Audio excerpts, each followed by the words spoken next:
Assalamualaikum warahmatullahi wabarakatuh. Saya Ustaz Nasmuddin di Desa Karangsari, Kecamatan Bulakamba, Kabupaten Brebes.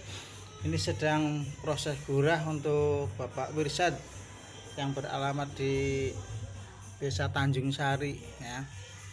Ini beliau ini sudah langganan, kalau ada keluhan datang ke sini ya.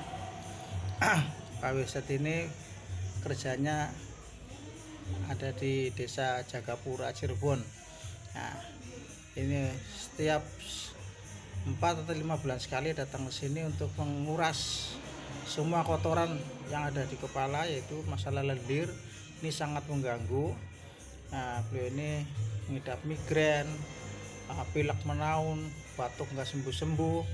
Ini dengan keluarannya lendir seperti ini, insya Allah bisa mengatasi keluhan-keluhan seperti migrain, cepat pusing, ngantukan, sungkanan, pilek menaun, sakit kepala menaun, termasuk flek yang ada di paru-paru, termasuk orang yang perokok ya.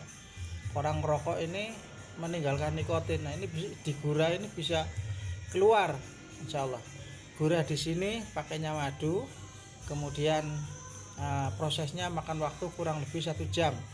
Dan setelah gurah tidak menyisakan rasa sakit, makanya disebut gurah tanpa rasa sakit. Nah, insya Allah. Nah, ini bagi Anda yang melihat tayangan video ini merupakan salah satu alternatif bagi Anda yang mencari kesembuhan ya. Terima kasih, mudah-mudahan bermanfaat.